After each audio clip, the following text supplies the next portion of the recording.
Nagkilos protesta ang ilang grupo para ipanawagang ituloy ang impeachment kay Vice President Sara Duterte.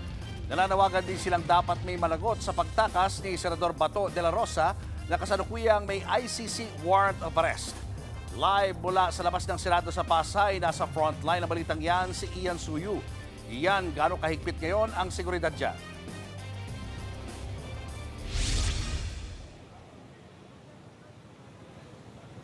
Julius, kasabay nga ng pagtitipon-tipon ng Senado bilang impeachment court, kanya-kanya namang programa ang inulunsad ng ilang mga grupo ng mga rallyista at protesters dito sa labas ng Senado. Yan ay may kaugnayan nga sa nakatakdang paglilitis kay VP Sara Duterte.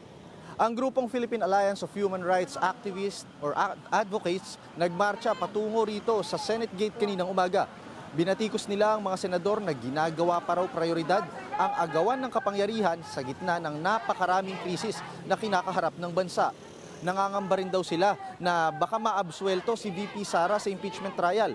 Tingin daw nila ay mananaig pa rin ang politikal na interes ng mga kaalyado nitong senador. Tila magiging pahirap din daw makabuo ng 3/4 vote para tuluyang mapatalsik sa pwesto ang pangalawang pangulo.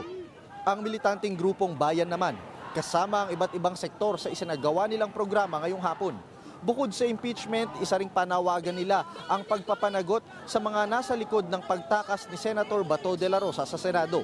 May ilang pro-administration at anti-Duterte groups din na nagdatingan na may bitbit na mga caricature naman ni na Senator Bato, VP Sara at Senate President Alan Peter Cayetano.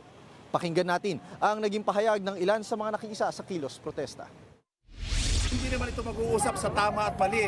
Kahit isang tambak ang ebidensya, ang mananaig dito sa dulo ay ang party line nila kung saan sila nakasanib.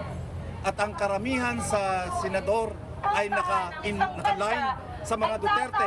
Babantayan natin ang Senado. Kailangan magsimula na ang impeachment trial ni VP Sara Duterte. Ang anumang delay ay mga palusot para protektahan ang mga kurakot. Ano ba ang nangyari last week? At pinatakas yung suspect na kinasuhan ng crimes against humanity.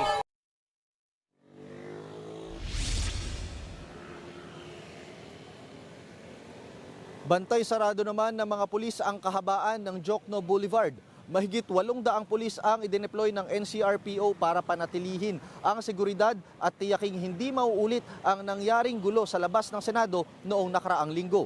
Kapansin-pansin din na tila wala dito ngayong araw yung mga pro-Duterte groups na ilang araw ding nanatili noong nakaraang linggo.